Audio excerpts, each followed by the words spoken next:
From Washington, this is VOA News.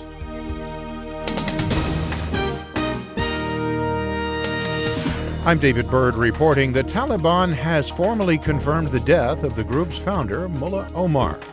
The Islamist movement statement Thursday says that Omar died of illness, but it gave no details of when or where, saying only that his health deteriorated over the last 15 days of his life. Taliban leaders in the city of Quetta have chosen a successor, Mullah Akhtar Mansoor, who had been Omar's deputy. A Pakistani statement earlier Thursday said the next round of Afghan peace talks have been postponed at the request of the Afghan Taliban. Qazi Khalilullah is the Pakistani Foreign Ministry spokesman. Efforts are being made for facilitating the second round of peace talks between the Afghan Taliban and Afghan government. Khalilullah said that Pakistan remains hopeful the Taliban leadership will stay engaged in the peace process. Investigators in Toulouse, France, will start examining a piece of aircraft debris to determine if it is part of a Malaysian Airlines jet that mysteriously vanished in March of 2014. The 2-meter-long fragment was found Wednesday on a beach in Reunion Island. Asaruddin Abdul Rahman is Malaysia's Director of Civil Aviation.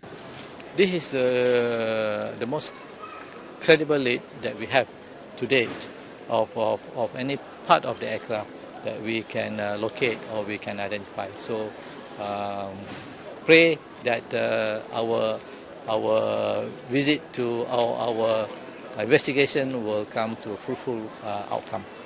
Experts say they believe the results will be positive based on the shape and the holes that connect the piece to other parts of the plane. The U.S. economy advanced a solid 2.3% in the April to June period after a harsh winter with a small gain. The Commerce Department reported Thursday that a surge in consumer spending and new export gains pushed the world's largest economy ahead in the second quarter.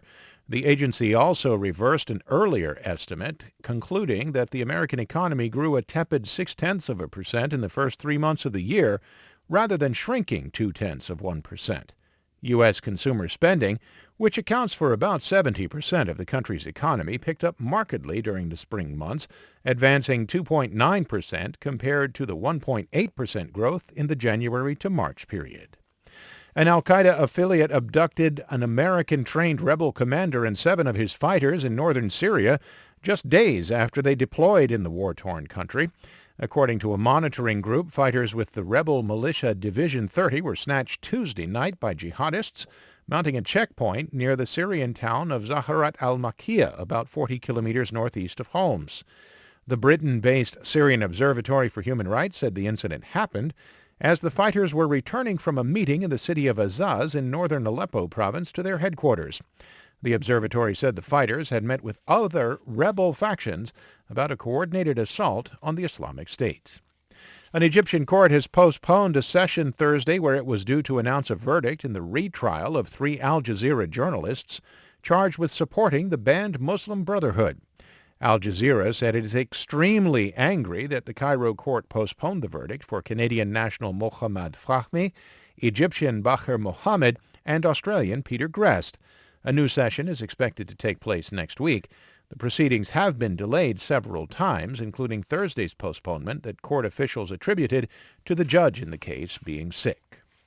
The U.S. Fish and Wildlife Service says it has opened a probe into the killing of Cecil the lion earlier this month, as the American dentist who is accused of killing it remains in hiding amid global disdain for the slaying.